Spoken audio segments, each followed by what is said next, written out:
Good evening, everybody, and welcome to today's Roznama, the daily newspaper analysis. Okay, now without wasting any further time, let us quickly begin. Now, this piece of news is just relevant because just 2 days back we did strike the trade deal with USA, and as per that trade deal, which has been notified also today, as per this particular trade deal, the initial reciprocal tariff that was imposed on India of 25% and then an additional penalty tariff of 25% with a total tariff of 50% on India has been removed as per the new trade deal. And what are the changes? That this penalty tariff has been removed. Why was this penalty tariff imposed on India? Because India was buying Russian oil. Okay, so because of Russian oil, we had got an additional penalty of 25% tariffs, which has been scrapped off. And this initial 25% tariff has now reduced to 18%. Okay, now you must have followed in the news and on X platform, etc., that Donald Trump did come out and did make an announcement. That was a unilateral announcement. The announcement did not include any confirmations from India. But Donald Trump did make this announcement that India has agreed to do away with its oil purchases from Russia. That is, we will no longer buy oil from Russia, and instead we are going to transition towards buying Venezuelan oil. Okay. So, although India did not give any such confirmation, but today's headlines in the Hindu did say that India's total share of oil imports from Russia has hit a 38-month low.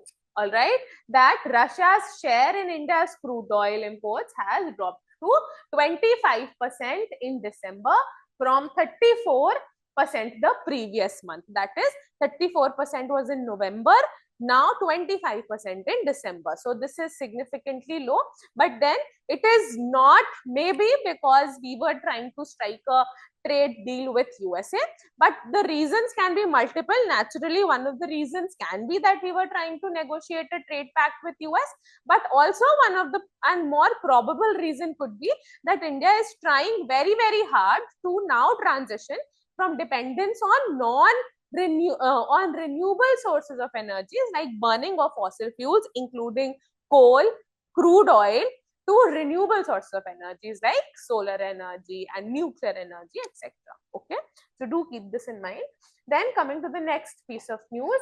Okay, now when we were doing the budget session, it was very clearly outlined that India has not aligned any money to the development of Chabahar port in this year's budget. Okay, and then this was also cited one of the reasons which resulted in the present US-India trade deal. Okay, so what you have to keep in mind that it was believed that India has started reducing its oil purchases from Russia, and India has not aligned any new money fund to the development of Chabahar port to Iran. So these two reasons have somehow pushed the India-US trade pact. Okay, so because India did not align any money here, and India has been undertaking the development of the Chabahar port for quite some time now. Last year, India was given a 6-month waiver by United States of America to complete the entire construction of the Chabahar port. So naturally, in the parliament, the opposition parties, they did pick this up, and the center replied saying that India had committed a total of $120 million to the construction and development of Chabahar port, which India has completely paid off to Iran. Okay, so this is just one piece that you may keep in mind. Okay, then coming to the next piece of news. Now, 2 days back, it was announced the new chief minister of Manipur was announced, and Yanum Khemchand, and then also along with the present chief minister, 2 deputy chief ministers were also put in place by BJP. All right, so the chief minister was Nemcha Kingpin. The deputy chief minister Nemcha Kingpin. Now he was from the Kuki Zo tribe, and there are around 3 of them who have taken oaths as members of Legislative Assembly belonging to the Kuki Zo tribal community in the Legislative Assembly of Manipur, the people of belonging to the Kuki-Zo community have burnt their effigies. The three MLAs belonging to the Kuki-Zo tribal community have taken oath. Their effigies have been burnt, in the sense that their putlas have been burnt, and the Kuki-Zo community has, shown a massive resentment against these members who've taken oath, and they've said that the oath goes against the entire principle of the Kuki-Zo community and their entire demands, etc. That they were unhappy with the present Manipur government and the inability of the central government to not be able to bring to a peaceful resolution the entire conflict between the Kukis and the Meiteis. So the Kuki community did say that these MLAs should not have taken oath until unless, of course, any concerted concessions were extended to the Kuki-Zo MLAs. Okay, so do keep in mind this. Then there is another piece of news that I want to flag regarding the same thing. The previous one was from the Hindu.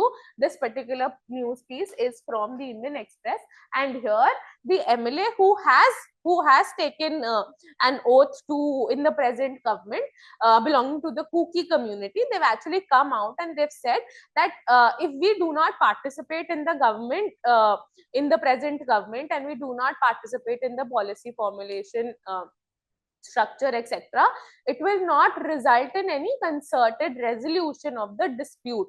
So they've actually defended and they've given up this entire, say and stance, saying that they've become a part of the present government so that they can have a direct connect with the government at the center and effectively result in bringing about peaceful resolution of disputes between the Kukis and the Meiteis. Okay, they said that solution has to be at the table, which simply implies that we have to sit at a diplomatic level. We need to sit together and bring about the peaceful resolution of dispute, not by taking up guns or not by violent protests and riots. Okay, so this is in continuation, where in one article they flagged the reason for it, and the second one is they've shown protests and they've been against that entire stance of the Kuki-Zo MLAs.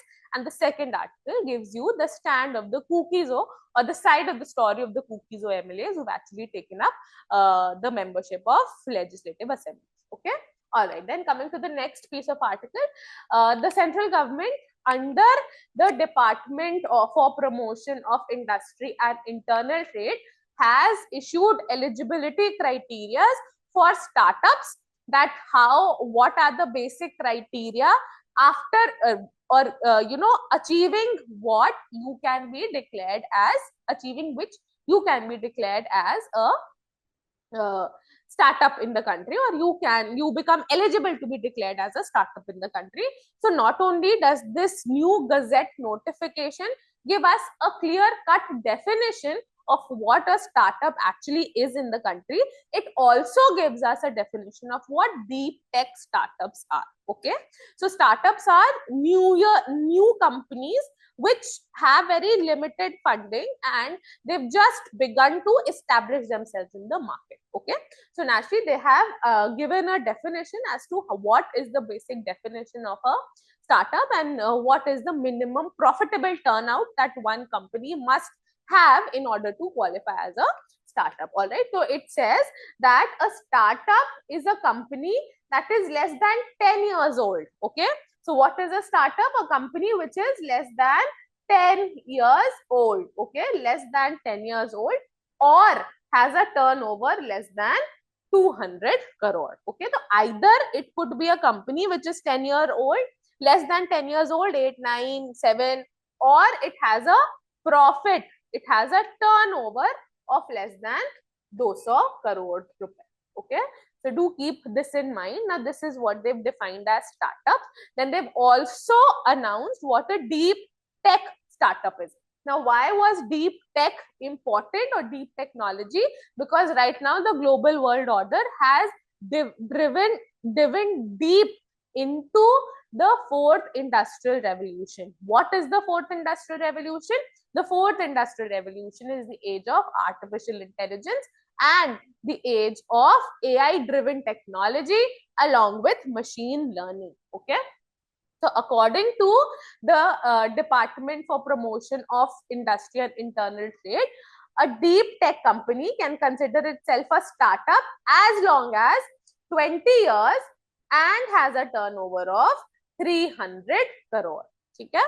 So 10 years or 200 crore is the qualification for a startup, and for a deep tech startup, it has to be, for a deep tech startup, it has to be 20 years and 300 crores of turnover. Okay, so do keep these definitions in mind. And it also says that the Department for Promotion of Industry and Internal Trade is the final authority that can define and give recognition whether a particular company is a startup or it is a deep tech startup. Okay, all right.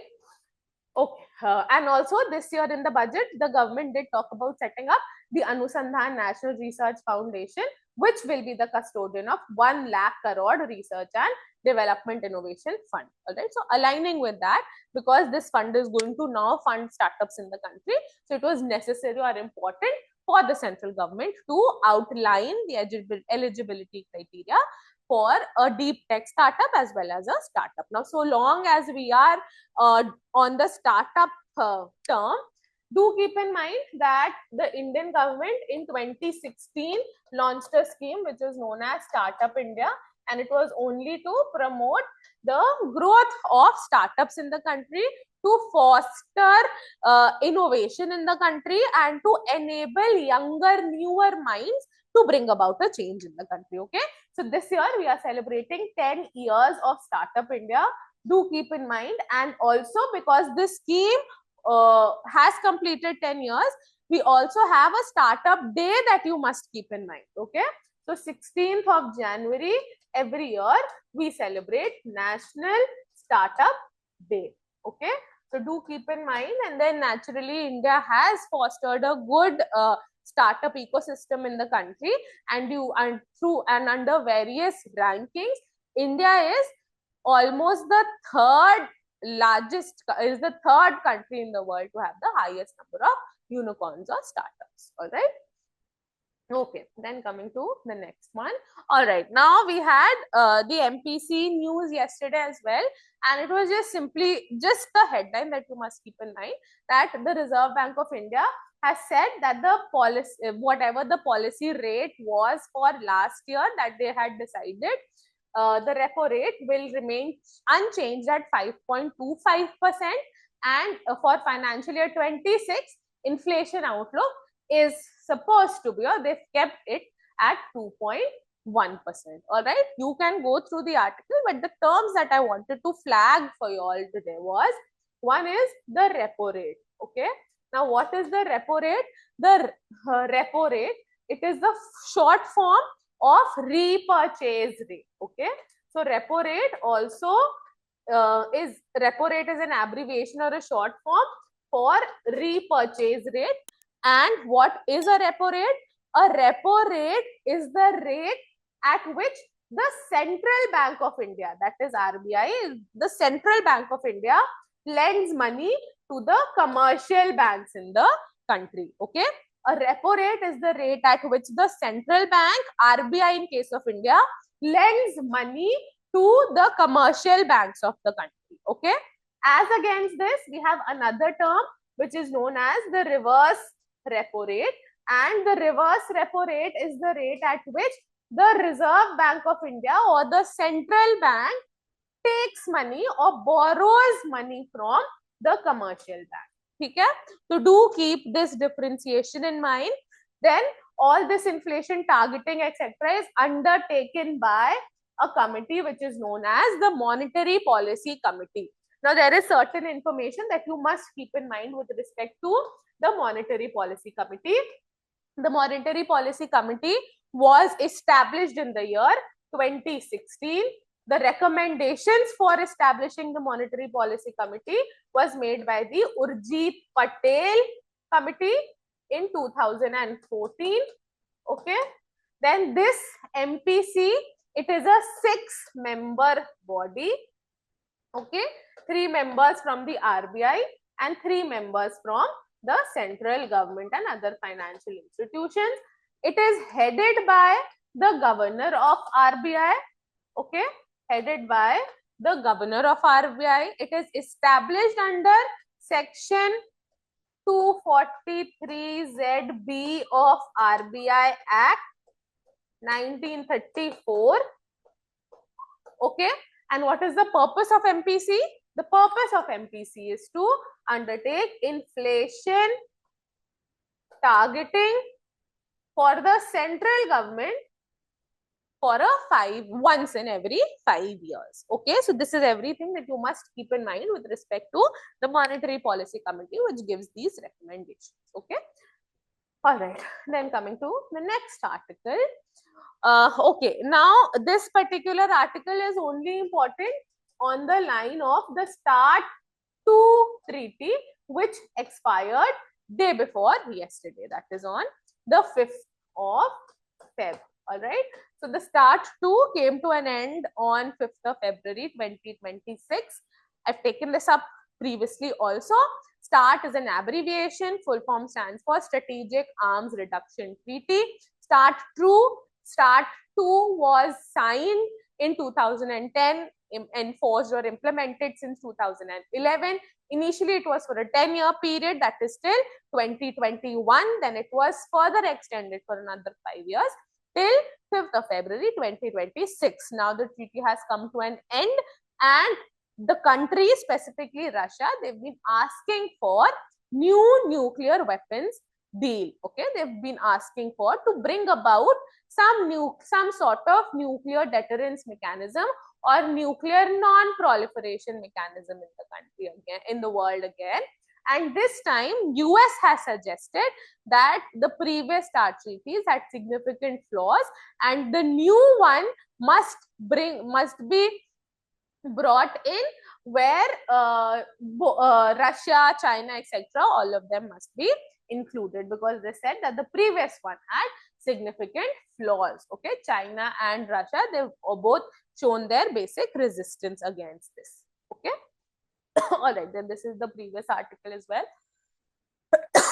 The next piece of news, I just wanted to flag right to be forgotten. Now, right to be forgotten is something which was brought into existence just a few years back, where the Apex Court did say that right to be forgotten falls under Article 21 of the Constitution. Now, when we talk about Article 21, so Article 21 is one of the most important articles and very sacrosanct in nature. Article 21 implies the right to life and personal liberty. It is a permanent natured article. It cannot be taken away from anyone. So, right to be forgotten has been outlined under Article 21 of the Constitution itself, under Article 21, and also in terms of right to privacy also. This article, right to be forgotten, has been extended as a right where a lot of erstwhile convicted people, they had actually sought this, and they said that once they've fulfilled their sentence for whatever crime that they undertook, their entire record must be removed, so that they do not face any sort of discrimination or prejudice in the society eventually. Okay, so do keep this in mind. Then coming to the editorials for today.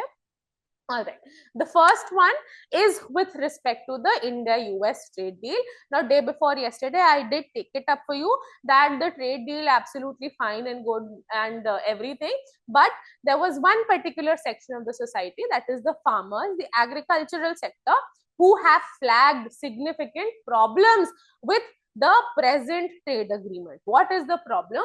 They said that 3 basic crops, soya bean, which can also be understood as sorghum, corn and cotton. Okay, these 3 crops India produces in good large quantities. Okay, and US is also a good producer, one of the largest. Maize, corn, the US is the largest producer, one of the largest producers of soya bean, corn and cotton as well. All right, now the Indian government has agreed to reduce,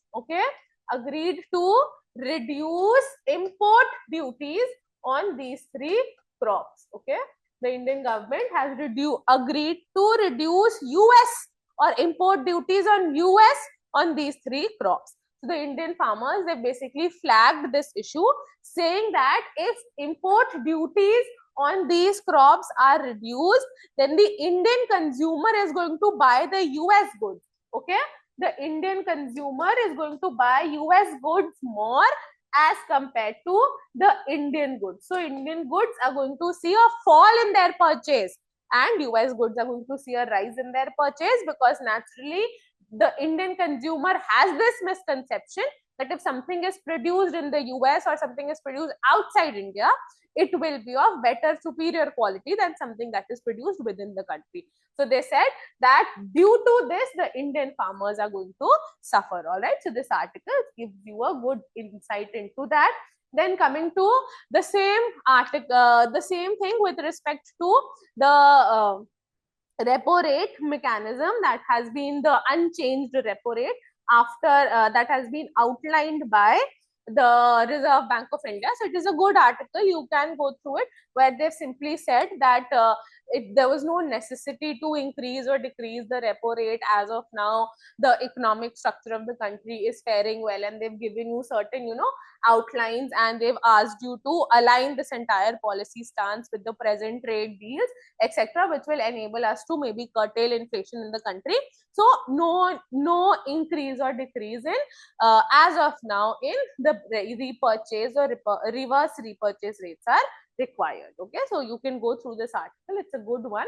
Okay, then this article also talks about the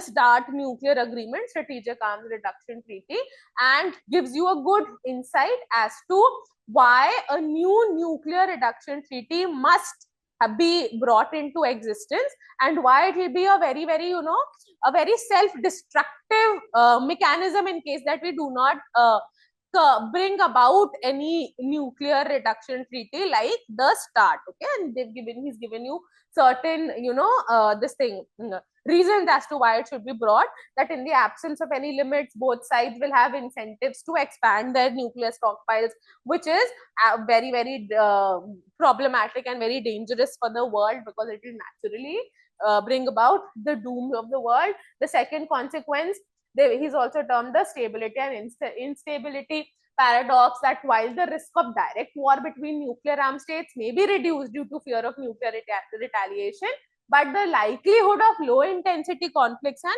proxy wars may increase. And then they've also said that both these countries, if the two countries that together account for most of the world's nuclear weapons, abandon arms control, then nuclear proliferation elsewhere is bound to expand. Okay, so it is a good article. Do go through it.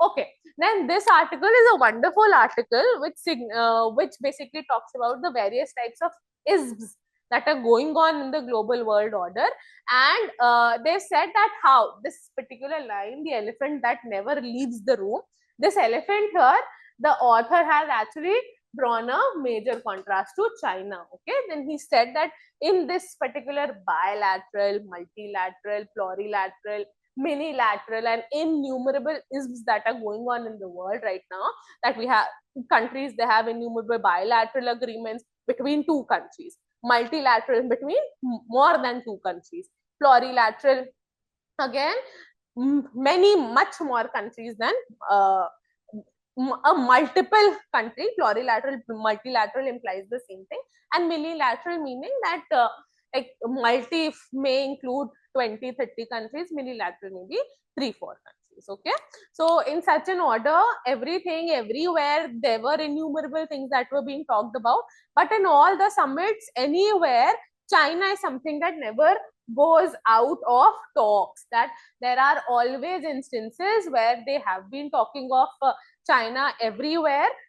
China was discussed in the World Economic Forum. China declared discussed in amongst the Quad countries. So China is something that always is there on the table, is simply because China's entire geopolitics that is fairly strong as compared to other countries, and China is always, sort of a very major strong threat against or to USA. All right, so it's a good article. Do go through it. Okay, then Another one, a very important one, and I just wanted to flag this one for the meaning of the term rat hole mining. Okay. Now, there are two types of mining. One is the normal machine mining that we do that takes place, and it is a more protective and a better form of mining against another type of mining, which is known as rat hole mining. Now, this particular rat hole mining is mostly more prominent in the northeastern states and specifically in Meghalaya. Okay, so Meghalaya is one state in the country which is continuously under the radar because of rat hole mining. Now, what is rat hole mining? The term itself has been outlined from rat hole only. Matlab rat hole in the sense a very small narrow hole which will which will make very difficult for maybe a bigger size human etc to go through or travel. Okay, so what is land rat hole mining? There are 2-3 things that you have to keep in mind. That the term rat hole naturally will imply a very narrow tunnel. Okay, acha, mining meaning that you just dig the earth to extract minerals. When you do it through machines, it is fairly safe. But when it comes to rat hole mining, we don't use machines much. It is more of a manual mining that is undertaken. Okay, so manual mining karte hain, and plus because it is manually done, so naturally humans are not as adept as machines. So we tend to dig narrow passages, narrow entries, etc. Okay, so narrow tunnels are drawn, which are dug, which range between some 4 to 5 feet. Okay, and sometimes they are so narrow and small that the miners, they have to actually squat down or they have to stoop down and then they walk inside this tunnel. Okay, तो पहली चीज जगह ही कम है, दूसरी manually करी जा रही है. The third problem is that this becomes aggravated is because Meghalaya is that state in the country which experiences the highest quantity of rainfall. Mawsin Ram, a place in Meghalaya, is the rainiest place in the world. Okay, so because of too much rainfall, such narrow mines etc, the mines, they collapse. Okay, and they collapse, which sometimes result in trapping of a lot of people inside these mines, and then it becomes very difficult for help to reach them to bring them out of that trapped mine, which causes death. Okay, so that is why rat hole mining, just 2 days back, Meghalaya did witness one of the collapse of these rat hole mines, which killed around 18 people as of. Okay, so rat hole mining has been in in contention for many years, and the National Green Tribunal also in 2014 etc, they did issue a lot of guidelines to do away with rat hole mining. But then because there are no alternative sources of employment that is available in these states, specifically in Meghalaya, the people, in spite of the dangers of rat hole mines, they do take up rat hole mining to earn some additional income. Okay, so the problem here simply is that to do away with rat hole mining, the government has to increase employment opportunities and alternative sources of employment in this particular state. Okay, so do go through this. Then the next one, a very simple article. I just flagged this because I just wanted you all to go through it in terms of climate governance, that they've just sought to outline that it needs a collaborative effort between everybody, the politicians, the scientists, researchers at the global level, as well as the citizens in the country. Everybody has to come on board to bring about effective climate combat and effective climate governance in any region of the world. Okay, so it's a good article. You can go through for a clearer understanding. This one also just gives you an opinion as to how the India-European Union trade deal is going to benefit India and how is it a strategic turning point. A strategic turning point in the sense that with this particular deal, now India has basically signed the deal with 27 countries of the European Union. Okay, so it has expanded India's import, export and trading horizon. Okay, so it's a good one. You can go through this one also, just a repetition of everything that has been happening in the news. Okay, all right. Now, why did I take this article? It is a state news, but I wanted to flag defections for you. Okay, so what is defection? Defection is when now whenever we look at elections, so elections are undertaken between political parties. In an election, one party wins, which is the majority party. Okay, and the other party which gets the second highest vote, they form the opposition. All right. Now, whosoever is in the majority party, they are going to form the government. They will have their chief minister, they will have their ministers of state or cabinet ministers, and etc. etc. Okay. Now, they are the ones who are in power. So there was a time where it was seen that whenever a party would win, so the members belonging to the opposition party, just to maybe gain power in the majority government, they would leave their party and go and join the other party. Okay, so this process where you leave the party on whose ticket you were elected to go and join another party, this is termed as defection. So during the 1970s, this was so much in vogue that a lot of opposition members who would get elected, they would leave their party and join the majority party or the party in power. So very famous, saying also were the roundabouts back then. Ayaram, Gayaram. There was this one person, I think his name was Gayaram only. So he was, he left his party, joined the majority party, 15 days later went back to his party. So he kept on changing sides, all right. So to prevent this, the government enacted the Anti-Defection Act, okay, or brought in the Anti-Defection Law. Now, this Anti-Defection Act simply was enacted to prevent defections, all right.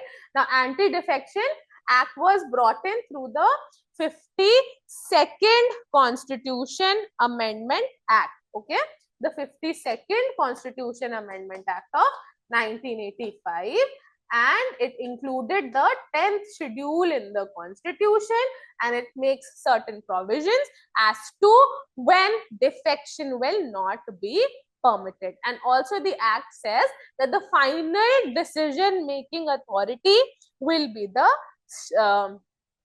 speaker of the house. It will be on the speaker to decide whether a person will be removed as an MLA or an MP under the Defection Act, okay, Anti-Defection Act. So do go through this, it's a good one. All right, then the next article, again, you can keep her name in mind, Pepita said, but why did I take it up? Was only to flag Indian citizenship. How can you become an Indian citizen? Now, before we go into how can you become an Indian citizenship, you need to understand that India provides for a single citizenship provision, okay.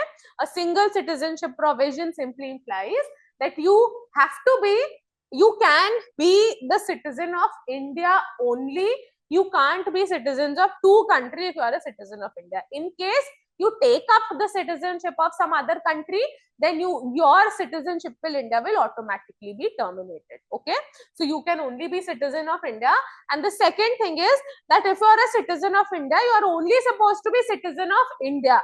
You will not be a citizen of any respective state in the country, as is done in the United States of America. United States of America follows the principle of dual citizenship, where you are not only the citizen of United States of America, but you are also the citizen of whichever state that you live in, okay. So in India, we have single citizenship, that you are to be the citizen of India only and not of any state within India. If you are an Indian citizen, you can reside in any state in the country. And the second is, if you take up the citizenship of any country, then your citizenship with India will be terminated, okay. So this is one thing. Then looking at the constitutional provisions, part 2 of the constitution and articles 5 to 11, okay, they talk about the citizenship provisions. Also, we have Citizenship Acts, okay, which has been, amended innumerable times. The first Citizenship Act was brought in 1955, and the latest amendment to it was brought in 2019. Now, as per the Citizenship Act 1955, there are 5 ways through which you can become the citizen of India. How many ways? 5 ways through which you can become the citizen of India. One is by birth. You are born in India, you can naturally be the citizen of India. One is by birth. Then another is naturalization. You've lived in India for a considerable number of years. you can apply for citizenship. Then by descent, that maybe you were not born in India, but your parents are Indians, you will be an Indian citizen. Then by registration, you can get yourself registered as Indian citizen with the government. And then the last is by incorporation of territory. By incorporation of territory, meaning that in case India subsumes some foreign territory, then which then becomes a part of India, then the people living in that particular foreign territory will also be automatically become the citizen of India. So these are 5 ways through which you can become a citizen in India under the Citizenship Act 1955. It also gives or has provisions for renunciation or deletion of loss of citizenship in the country. And there are 3 ways through which you can lose your citizenship. Okay, one is by renunciation, that you willingly give up your citizenship because you've taken up citizenship of somebody else. Okay, some other country. Renunciation. Then termination, that the government terminates your citizenship, maybe because you have taken up the citizenship of some other country or whatever XYZ reason. And then is deprivation. Okay, the 3 ways through which you can lose your citizenship. So keep this information in mind. Then another one, just I wanted to flag for you all that the Global Cyber Peace Summit 2026 will begin from New Delhi tomorrow. And this particular summit is going to talk about digital challenges ranging from cybercrime, AI risks, misinformation, and critical infrastructure protection on digital governance. Okay. Then the next one, again, because we were doing it for many days in the past, I just wanted to just flag that Iran and US have agreed to hold nuclear talks. Iran and US did have nuclear talks in 2015 through the Joint Comprehensive Program of Action, through which they, the United States of America, UK, China, Russia, France, which are the P5 countries, plus one, which was Germany, they signed this agreement with Iran, under which the uranium enrichment capabilities, etc., of Iran was restricted. Okay, and then this particular treaty was done away with in 2018 by Donald Trump. Attempts to revive it were undertaken in 2020, but nothing could come out of it. And now again, in Iran and US are going to hold nuclear talks. Okay. Okay. Then coming to the next one. All right. I just wanted to flag for you all that Pakistan has issued a statement. Yesterday only they issued a statement saying that Kashmir is an integral part of Pakistan, and Kashmir will always be a part of Pakistan, and they observed their Kashmir Solidarity Day. All right. So, and then Shehbaz Sharif also went on to say that the countries, India and Pakistan, must give recognition to the UNSC resolution of 1948, which had provided for undertaking a plebiscite in the Kashmir region to take the, the will of the people into consideration, whether they want to become a part of Pakistan or India. Okay. Then I think this is the last news for today. Yes, just wanted to again flag that the Black Swan Summit is being undertaken, and the president of the country is participating in it in Odisha, and this particular Black Swan Summit is to foster digital literacy in the country. Okay, so this was the newspaper analysis for you all today. I hope it was all well understood now, and I'll see you soon with the next one.